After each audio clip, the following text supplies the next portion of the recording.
സാറേ 2024 ലോക്സഭാ തെരഞ്ഞെടുപ്പിൽ വലിയ മുന്നേറ്റമുണ്ടാക്കാൻ ഇന്ത്യ സഖ്യത്തിന് കഴിഞ്ഞിട്ടുണ്ട്. പക്ഷേ ഈ തെരഞ്ഞെടുപ്പിന് പിന്നാലെ അവിടെ തമ്മിലടി രൂക്ഷമായിരിക്കുകയാണ്. ഇപ്പോൾ പല പാർട്ടികളും ആവശ്യപ്പെടുന്നത് മമതാ ബാനർജി ആ സഖ്യത്തെ നയിക്കണമെന്നാണ്. അപ്പോൾ ഇനി രാഹുലിന്റെ റോൾ എന്തായിരിക്കും? അല്ല, ഇതിൻ്റെ ഒരു പ്രധാനപ്പെട്ട ഇന്ത്യ സഖ്യം അവരങ്ങനെ ഒരുപാട് റിയലിസ്റ്റിക്കലി ഒരുപാട് പ്രതീക്ഷകൾ പുറത്തുണ്ടാക്കുന്നില്ല. അവരുടെ ലക്ഷ്യം എന്ന് വെച്ചാൽ BJP പരമാവധി 300 സീറ്റ് താഴെ തളച്ചിടുക എന്നുള്ളതായിരുന്നു. പിന്നെ കോൺഗ്രസിന് ഒറ്റയ്ക്ക് ഭൂരിപക്ഷം കിട്ടണം, പ്രതിപക്ഷത്തിൻ്റെ ഒരു വോയിസ് അവിടെ കേൾക്കുന്ന ഒരു സാഹചര്യം ഉണ്ടാക്കണം. ഇതിനാണ് റിയലിസ്റ്റിക്കലി സ്പീക്കിംഗ് ആ സമയത്ത് അവർ ആഗ്രഹിച്ചത്. ബാക്കിയൊക്കെ അവർ ഇലക്ഷൻ സമയത്ത് ഞങ്ങൾ തോൽക്കാൻ പോകാൻ പറയാൻ പറ്റും. അതവർ അച്ചീവ് ചെയ്തിട്ടുണ്ട്. ഇത് ഞാനൊക്കെ പങ്കെടുത്ത ഡിബേറ്റിൽ ഇപ്പം കോൺഗ്രസ് ഹൈക്കമാൻഡായിട്ട് കേരളത്തിൽ ഏറ്റവും നല്ല ബന്ധമുള്ള ആർക്ക് വേണുഗോപാലാണ്. വേണുവിൻ്റെ അടുത്ത ആളാണ് നമ്മുടെ മോഹൻ ഒരു ബോസ് ഉണ്ടല്ലോ BJP-യിൽ. എൻ്റെ അടുത്ത ആനന്ദ് ബോസ് BJP-യുടെ ആളാണ്. കോൺഗ്രസിൻ്റെ ഒക്കെ വക്താവായിട്ട് വരുന്നത് മിസ്റ്റർ ബോസ് പേര് എനിക്ക് ചിലപ്പോൾ പേരങ്ങ് പോകുമ്പോൾ ബോസ് ചർച്ച പറഞ്ഞിട്ടുണ്ട്. ഞങ്ങൾ അത്ര ഉദ്ദേശിച്ചു ഞങ്ങൾ 100 സീറ്റ് അനിൽ ബോസ് 100 സീറ്റ് അത്രേ ഞങ്ങൾ ഉദ്ദേശിക്കുന്നുള്ളൂ. അതിൽ കൂടുതൽ ഒരു ഇഷ്യൂ ഞങ്ങൾക്കില്ല എന്ന് പറയുന്നത്. പക്ഷേ ശരിയാണെന്നത് കിട്ടുകയും ചെയ്തിട്ടുണ്ട്. കോൺഗ്രസ് 100 സീറ്റ്. ഇതെല്ലാവരും അങ്ങോട്ട് പരസ്പരം നന്നാക്കാൻ ഉണ്ടാക്കിയ സഖ്യമൊന്നുമല്ല. BJP എല്ലാവർക്കും ഒരു ഭീഷണിയായിരുന്നു. കോൺഗ്രസിന് ഇല്ലാതാക്കുക എന്നുള്ളത് പ്രഖ്യാപിത ലക്ഷ്യം BJP പറഞ്ഞിട്ടുണ്ട്. ബാക്കി ഒരുവിധ നേതാക്കന്മാരുടെ ഒക്കെ വീടുകൾ IB ഈ പറയുന്ന ED കയറിക്കൊണ്ടിരിക്കുകയാണ്. അപ്പോൾ അവരുടെയൊക്കെ നിലനിൽപ്പിന് ഈ പാർട്ടി ഒരു ഭീഷണിയാണെന്ന് തോന്നിയപ്പോൾ ഇവർക്കെതിരെ ഒരുമിച്ചിക്കേണ്ടത് അവരുടെ ആവശ്യമായിരുന്നു. അതുകൊണ്ട് അവർക്കെതിരെ BJP-ക്കെതിരെ വന്നൊരു സഖ്യം എന്ന രീതിയിൽ, ഇപ്പോൾ കോൺഗ്രസിനെതിരെ വന്നൊരു സഖ്യം എന്ന നിലയ്ക്കുള്ള ഒരു രാഷ്ട്രീയമായ കെട്ടറപ്പ് പോലും അതിനില്ല. ഏത് സമയവും പോകാം. ഉണ്ടായതിനു ശേഷം ഉണ്ടാക്കുന്ന പ്രധാനപ്പെട്ട പങ്കാളിച്ച് നിതീഷ് കുമാർ നേരെ ചാടിയിട്ട് BJP-യുടെ കൂടെ പോയിട്ടുണ്ട്. അതാണ് ആ സഖ്യത്തിൻ്റെ പ്രത്യേകത. CPM ഏറ്റവും കൂടുതൽ മോഡി BJP പറയുന്ന CPM ഈ സഖ്യത്തിൻ്റെ ഭാഗമല്ല, നേരിട്ടോ സഖ്യത്തിൻ്റെ ഭാഗമല്ല. അപ്പം അതുകൊണ്ട് അവരെ സംബന്ധിച്ചിടത്തോളം അത് ഏത് സമയം പൊട്ടാവുന്നതെന്ന് അവർക്ക് തന്നെ അറിയാം. പക്ഷേ ആ ചില സാഹചര്യങ്ങൾ ചില പെർമ്യൂട്ടേഷൻ കോമ്പിനേഷൻസ് ഉണ്ടാകും. അങ്ങനെ ഒരു പെർമ്യൂട്ടേഷൻ കോമ്പിനേഷനാണ് അത്. അപ്പോൾ ഇവരൊന്നും തന്നെ ഈ പാർട്ടികളെല്ലാം തന്നെ ആൻറ്റി കോൺഗ്രസ്സായി രൂപം കൊണ്ട പാർട്ടികളാണ്. സത്യം ഇവർക്ക് കോൺഗ്രസിനെക്കാട്ടും അടുപ്പം BJP-യോടാണ് രാഷ്ട്രീയമായിട്ട് അടുപ്പുള്ളൂ. അപ്പോൾ ഇപ്പം നോക്കണ്ട. അപ്പം ഇപ്പോഴത്തെ ഒരു സാഹചര്യം എന്ന് വെച്ചാൽ കോൺഗ്രസ് പണ്ടത്തെ പോലെ ആവുന്നവർക്കൊന്നും താല്പര്യമില്ല. അല്ലെങ്കിൽ കോൺഗ്രസ് ആയ പോലെ ആയിക്കഴിഞ്ഞാൽ, അതായത് ഇന്ത്യ ഇരു കക്ഷി രാഷ്ട്രീയത്തിലേക്ക് വന്നു കഴിഞ്ഞാൽ അവർക്കൊന്നും പ്രസക്തി ഇല്ലല്ലോ. അല്ല, ഫൈനലി അത് തന്നെ സംഭവിക്കും. ഇന്ത്യ ഇരു കക്ഷി രാഷ്ട്രീയത്തിലേക്ക് പോകും. അങ്ങനെ സംഭവിക്കാതിരിക്കാൻ വേണ്ടിയിട്ടാണ് ഈ ജാതി എലിമെന്റ്സിനെ ഇവരെല്ലാം എടുത്ത് പ്രൊമോട്ട് ചെയ്യുന്നത്. അങ്ങനെയാണെങ്കിൽ BJP-ക്ക് എതിരായിട്ട് ഇരുകക്ഷിയാകുമ്പോൾ മറ്റാരായിരിക്കും? കോൺഗ്രസ് ആയിരിക്കും.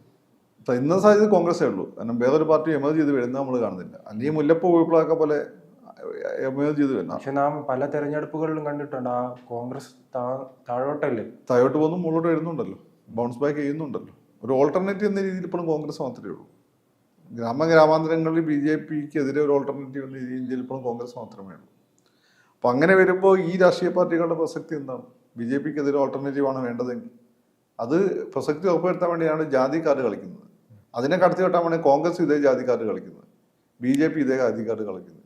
കോൺഗ്രസ് റീബൗണ്ട് ചെയ്ത് വരുന്നത് BJP-ക്ക് ഇഷ്ടമല്ല. അതുകൊണ്ട് അവർ ഈ ജാതിയെ ഇപ്പം പ്രോത്സാഹിപ്പിക്കുന്നുണ്ട്. അപ്പം ജാതി സെൻസസിന് അത്രമാത്രം എതിരല്ല എന്നാണ് റീസെൻ്റ് ആയിട്ടുള്ള പ്രസ്താവനകളെയൊക്കെ ഞാൻ മനസ്സിലാക്കുന്നത്. പക്ഷേ ജാതി സെൻസസ് വന്നു കഴിഞ്ഞാൽ അത് ഇന്ത്യനകത്ത് പൊട്ടിക്കും. രാഷ്ട്രീയക്കാർക്ക് സ്വാഭാവികമായിട്ടും ഇപ്പോൾ BJP-ക്കാണെങ്കിൽ കോൺഗ്രസിനാണെങ്കിൽ ഈ പാർട്ടികൾക്കാണ് സ്വാഭാവികമായിട്ട് അതിൻ്റേതായ ഗുണങ്ങളൊക്കെ കിട്ടുമല്ലേ പൊളിറ്റിക്സ്. ഇന്ത്യക്ക് അത് ദോഷം ചെയ്യും. ഇന്ത്യനെ ഉള്ളിൽ നിന്ന് പൊട്ടിച്ച് കളയും. ലൈസൻസ് ഒന്ന് എസ്റ്റാബ്ലിഷ് ചെയ്യും ഇവിടെ ഉച്ചനീചത്വങ്ങൾ. പിന്നെ ഓരോ അപ്പോയിൻമെൻറ്റ് നടക്കുമ്പോഴും ആ രീതിയിലാണ് നോക്കുക.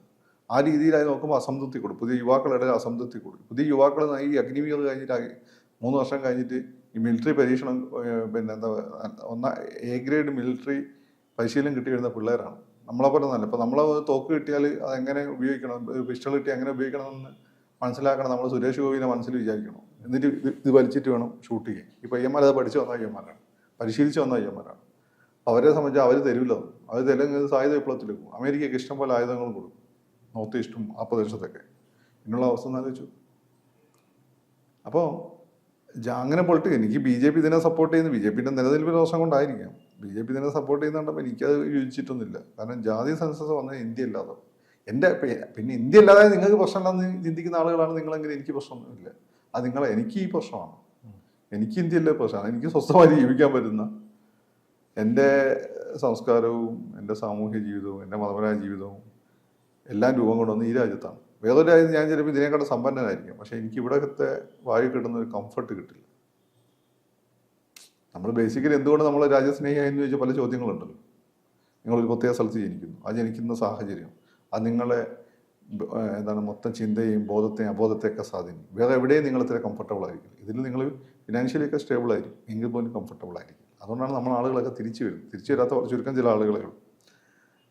അപ്പോൾ എനിക്ക് ഈ രാജ്യം വേണം. അതുകൊണ്ടാണ് ഞാൻ രാജ്യ സെൻസസ് അംഗീകരിച്ചത്. ഇതിന് പിന്നെ ഇങ്ങനെ ഒരു അജണ്ടയുണ്ട്. രാഷ്ട്രീയ പാർട്ടികൾക്ക് മറ്റു പല താല്പര്യങ്ങളുണ്ട്. അതുകൊണ്ടാണ് അവർ ആ ജാതി സെൻസസിനെ സപ്പോർട്ട് ചെയ്യുന്നത്. RSS പോലും ആ നിലപാടിലേക്ക് വന്നു എന്നാണ് ഞാൻ കേൾക്കുന്നത്. ഒഫീഷ്യലി വന്നിട്ടില്ലെങ്കിൽ RSS ഒക്കെ വന്നാൽ ഭയങ്കര ദുര്യോഗമാണ്.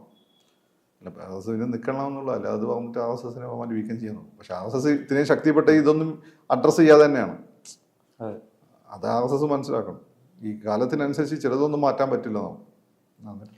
അതോടൊപ്പം ഇന്ത്യ മുന്നണിയെ നയിക്കാൻ മമതയാണോ മെച്ചം, അതോ രാഹുൽ ഗാന്ധിയാണോ നിലവിലെ സാഹചര്യത്തിൽ? എന്താണ് തോന്നുന്നത്? രാഹുൽ ഗാന്ധി തന്നെ. ഭ്രാന്ത് പിടിച്ച ആളെ എന്ത് ചെയ്യുന്നു?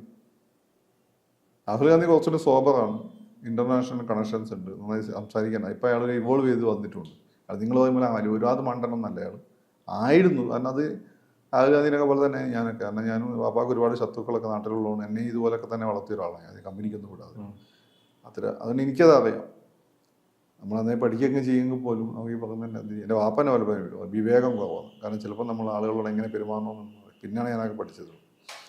അത് ആ പ്രശ്നം ഉണ്ടായത് രാഹുൽ. പക്ഷെ ഇപ്പോൾ അയാൾ ഇവോൾവ് ചെയ്ത് വന്നിട്ടുണ്ട്. എല്ലാവരും കളിയാക്കി പരിഹസിച്ച അയാൾ ഒരു അണ്ടർഡോഗായി മാറിയിട്ടുണ്ട്. അല്ല, പക്ഷേ ഈ മമതയെ സപ്പോർട്ട് ചെയ്യുന്നവർ പറയുന്നത് BJP കൃത്യമായി പ്രതിരോധിക്കാൻ ബംഗാളിൽ കഴിഞ്ഞത് മമതയ്ക്കാണ് എന്ന രീതിയിലാണല്ലോ. അതങ്ങനെയൊന്നും അല്ലാതെ അത് ഒരുപാട് ഘടകങ്ങളുണ്ട്. അവിടെ മുസ്ലിം മമതയ്ക്ക് കഴിഞ്ഞു എന്നുള്ളത് ശരിയാണ്. മമത റാലിയും പോയിന്റ് ആയിരുന്നില്ല. BJP എങ്ങനെ പ്രതിരോധിച്ചു? BJP അവിടെ രണ്ടാമത്തെ വലിയ കക്ഷിയല്ലേ. CPM വരെ മൂന്നാമത് പോയല്ലോ, കോൺഗ്രസ് നാലാമത് പോയല്ലോ. പ്രതിരോധിച്ചിട്ടൊന്നുമില്ല അവിടെ. പിന്നെ വെച്ചാൽ ഒരു വേഗത്തിലൊരു പ്രതിപക്ഷ കക്ഷി ഉണ്ടാവും. ഇവിടെ കോൺഗ്രസിന് കൊള്ളാവുന്ന ലീഡർഷിപ്പും സാമുദായിക സംഘടനകളെ കണക്ഷൻ ഉള്ളതുകൊണ്ടാണ് BJP വളരാൻ പറ്റാത്തത്.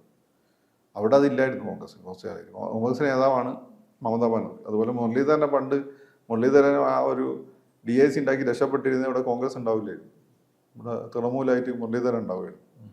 മമതയ്ക്ക് എത്തിയത് CPM-നെയും കോൺഗ്രസിനും സപ്പോർട്ട് ചെയ്ത് അവിടെയുള്ള മുസ്ലിംസ് ഉണ്ട് 10-30%. ആ മുസ്ലിംസിൻ്റെ വോട്ട് മൊത്തം മമതയ്ക്ക് കിട്ടി. പിന്നെ ഈ പറയുന്നതിൻ്റെ മാതിരി അവിടെയുള്ള ഈ ടിപ്പിക്കൽ മമതാ ബാനർജിന്റെ വോട്ട് ബാങ്ക് ഉണ്ട്, അതും കൂടി കിട്ടി. അങ്ങനെയാണ് വന്നത്. അല്ലാതെ BJP എവിടെ തടഞ്ഞു നിർത്തിയിട്ടുണ്ട്? അവര് BJP തടഞ്ഞു നിർത്തി കേരളത്തിൽ വേണമെങ്കിൽ നിങ്ങൾ പറയാം. BJP തടഞ്ഞു നിർത്തി. BJP കേരളത്തിൽ തടഞ്ഞു നിർത്തി BJP-ക്കാരെന്നാ. പിന്നെ അവിടെ അങ്ങനെ തടഞ്ഞു നിർത്തിയിട്ടൊന്നുമില്ല. അങ്ങനെയാണെങ്കിൽ BJP-ന്റെ വലിയ ഒരു ഓൺസ്ലോട്ടിനെ തടഞ്ഞു നിർത്തി രാഹുൽ ഗാന്ധി എന്ന് തോന്നുന്നത്. രാഹുൽ ഗാന്ധി അവരെ സീറ്റ് അല്ല, പക്ഷേ ഇപ്പോൾ ലോക്സഭാ തെരഞ്ഞെടുപ്പിന് ശേഷം നടന്ന 2 പ്രധാനപ്പെട്ട തെരഞ്ഞെടുപ്പിൽ ദയനീയമായി പരാജയപ്പെട്ടു. പിന്നെ ജമ്മു കാശ്മീരിൽ നടന്ന BJP-യും കോൺഗ്രസുമായി ഏറ്റുമുട്ടിയ പലയിടങ്ങളിലും കോൺഗ്രസ് പരാജയപ്പെടുന്ന സാഹചര്യമുണ്ട്. അല്ല, അതെങ്ങനെ സംഭവം? അതെന്ന് വെച്ചാൽ BJP കോൺഗ്രസ് ഏറ്റവും ഒരേ കോൺസ്റ്റിറ്റ്യുവൻസി ആണ്. അതായത് ഈ പറഞ്ഞ ഈ പറഞ്ഞ ജമ്മു മേഖലയിലാണ്. ജമ്മു മേഖല പണ്ടേ BJP-ക്ക് സ്വാധീനമുണ്ട്. ഇപ്പൊ ഭരണത്തിന്റെ പുറത്ത് സ്വാധീനം ഒന്ന് കൂടി എന്ന് മാത്രമേ ഉള്ളൂ. അല്ല, അത് അവിടെ മാത്രമല്ല, BJP-യും കോൺഗ്രസും ഒരേപോലെ പരസ്പരം ഏറ്റുമുട്ടുന്ന മേഖലയിൽ BJP-ആണ് കൂടുതൽ സീറ്റുകൾ ഇപ്പം ജയിക്കുന്നത്. മനസ്സിലായില്ലേ? പക്ഷേ അങ്ങനെയാണെങ്കിൽ ഇവർക്ക് മുമ്പേ രാഹുൽ ഗാന്ധിനെ ഒരു റാലിയും പോയിന്റായി വെച്ചുകൊണ്ടല്ലേ ഇവർ ഇലക്ഷൻ നേരിട്ടത്. അപ്പോൾ ആ അർത്ഥത്തിൽ രാഹുൽ ഗാന്ധി തന്നെയാണ്. മമത എന്ത് ചെയ്യുന്നത് നിങ്ങൾക്ക് തോന്നുന്നുണ്ട്? മമത രാഹുൽ ഗാന്ധിനെക്കാട്ടും മെറ്റലുള്ള ഒരു ഭ്രാന്തി സ്ത്രീ എന്നല്ലാതെ അത്രയേ ഉള്ളൂ. അതിനെക്കാട്ടും രാഹുൽ ഗാന്ധി സ്റ്റേബിളാണ്.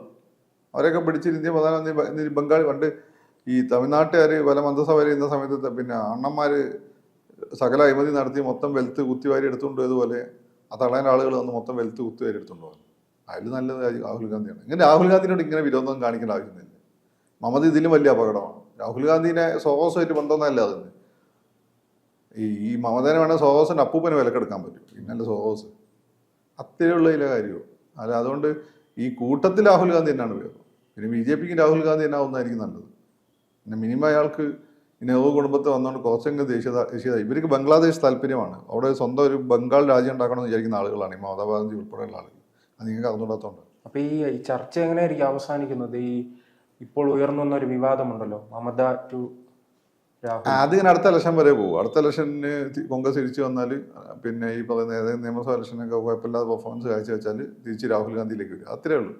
ഇത് ആറാട്ടെണ്ണനെ സ്റ്റാർ ആക്കുന്ന പോലുള്ള പരിപാടിയാണ്. ഇപ്പോൾ ഒരുപാട് മീഡിയയും വിഷ്വൽ മീഡിയ ഇറങ്ങിയുണ്ട്. ഇപ്പോൾ എല്ലാം ന്യൂസ് കാർണിവലാണ്. അതുപോലെ ആറാട്ടെണ്ണനെ സ്റ്റാർ ആക്കുന്ന പോലുള്ള പരിപാടിയാണ് ഇപ്പോൾ മീഡിയ കാണിച്ചുകൊണ്ടിരിക്കുന്നത്. ഒരു ഇലക്ഷൻ കഴിഞ്ഞപ്പോൾ എല്ലാം മാറി. 2 ബൈ ഇലക്ഷൻ തോറ്റാൽ പിണറായി വിജയൻ തീർന്നു. 2 ബൈ ഇലക്ഷൻ തീർത്താൽ തോറ്റ് കഴിഞ്ഞാൽ നരേന്ദ്രമോദി തീർന്നു. അടുത്ത ഇലക്ഷൻ പിണറായി വിജയൻ നരേന്ദ്രമോദി അതിൻ്റെ ഇരട്ടിയിൽ അതുക്കും മേലെ റീബൗണ്ട് ചെയ്ത് വരും. അന്നപ്പം എന്ത് ചെയ്യും? ചുവപ്പ് മയം, കാവി മയം, മണ്ടന്മാർ. അല്ല, അതിപ്പോ സുരേന്ദ്രന്റെ അവസ്ഥ കേരളത്തിൽ പാലക്കാട് ഉപതെരഞ്ഞെടുപ്പിന് അല്ല, സുരേന്ദ്രൻ അങ്ങനെ അത് സുരേന്ദ്രന് മാത്രം കുഴപ്പമൊന്നുമില്ല. പാലക്കാട് റീജിയണൽ ആയിട്ടുള്ള അദ്ദേഹത്തിന്റെ രാജി ഇത് ഇപ്പോൾ സാറ് സൂചിപ്പിച്ചത് സമാനമായ രീതിയിൽ ആവശ്യപ്പെട്ടല്ലോ അല്ലേ രാജിവെക്കണമെന്ന്. സുരേന്ദ്രൻ രാജിയേക്കേണ്ട ആവശ്യമൊന്നുമില്ല. അതാ പാലക്കാട് ഒരുപാട് ഇങ്ങനെ രാജിക്കാൻ തുടങ്ങി രാജിക്കാനേ സമയം ഉണ്ടാവുള്ളൂ. പിന്നെ അവസാനം ഒന്നും ഇല്ലാത്ത അവസ്ഥ വരും. അങ്ങനെ നരേന്ദ്രമോദി എത്രയാണ് രാജിക്കണം? നരേന്ദ്രമോദി എന്ന ശേഷം എത്ര സംസ്ഥാന ഇലക്ഷനിൽ BJP തോറ്റിട്ടുണ്ട്? 10 വർഷത്തിന് കുറേ ഇലക്ഷൻ തോറ്റു. അതുപോലെ ആണ് മൂപ്പര് രാജിയൊക്കെ ഉണ്ടായിരുന്നു. ഇതിന് അടുത്ത ഇലക്ഷൻ ജയിക്കുമ്പോൾ പിന്നെയും തിരിച്ചു വരേണ്ടി ഭരണസ്ഥിരത ഉറപ്പ് വരുത്തുന്നുണ്ട്. ഈ മണ്ടന്മാർ വിചാരിക്കുന്ന പോലെയാണ്. മുമ്പ് ജേർണലിസ്റ്റൊക്കെ വീരുണ്ടായിരുന്നു. ഇപ്പം നമ്മളൊക്കെ ജനറേഷൻ വന്നാൽ കുറച്ച് വീരുണ്ടായിരുന്നു. അതിനുശേഷം വന്നാൽ ഒരു വീരവും ഇല്ല. LDF UDF തമ്മിൽ വ്യത്യാസം പോലും അറിയും. ആ രീതിയിലാണ് പോകുന്നത്. അതിൻ്റെ കൂടെയാണ് സോഷ്യൽ മീഡിയയിൽ കുറേ ജേർണലിസ്റ്റുകളായിട്ട് ഇറങ്ങിയത്. അവർക്ക് ആ പഴയ ഡ്യൂക്ക് ബൈക്കും പിന്നെ എന്താണ് ബുള്ളറ്റും തമ്മിലുള്ള വ്യത്യാസം പോലും അറിയാത്ത ടീമാണ്.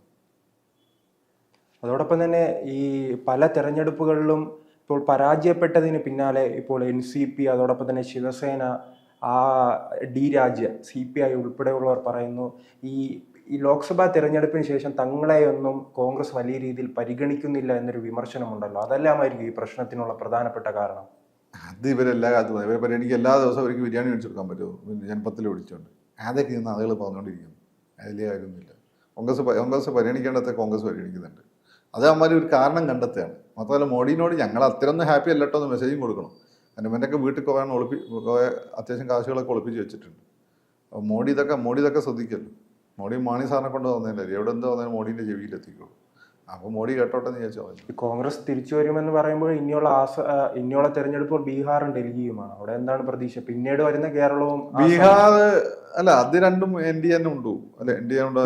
അല്ല രണ്ടില്ല, ഒന്ന് ഡൽഹി AP ഉണ്ടോ സാധ്യത. അല്ല, അതാണ് പറഞ്ഞത്. കോൺഗ്രസിന് ഇനി പ്രതീക്ഷയുള്ള ആസാം കേരളവും സമയമുണ്ടല്ലോ. അടുത്ത ലോക്സഭ വരെ ഉണ്ടല്ലോ.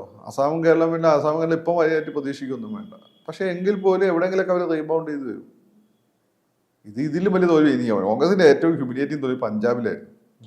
കിട്ടേണ്ട ഭരണത്തെ ഇല്ലാതാക്കി അവസാന നിമിഷം മുഖ്യമന്ത്രിനെ മാറ്റി നാണം കെട്ട തോൽവിയായി പോയി. കേരളത്തിൽ തോൽവി നല്ല തോൽവി. എന്നിട്ട് അവർ ഇത്തിരി റീബൗണ്ട് ചെയ്ത് വന്നില്ലേ? അത് പെർമിറ്റേഷൻ കോമ്പിനേഷൻസ് വരും. കോൺഗ്രസ് തോറ്റാൽ ഇവമാരൊക്കെ BJP 2 അടി കൊടുക്കുമ്പോൾ തിരിച്ചിട്ട് കോൺഗ്രസിൻ്റെ കൂടെ വരും. അല്ലെങ്കിൽ മോഡി അടിക്കാതിരിക്കണം. അങ്ങനെ അത്രമാത്രം BJPൻ്റെ അജണ്ട വേറെയാണ്.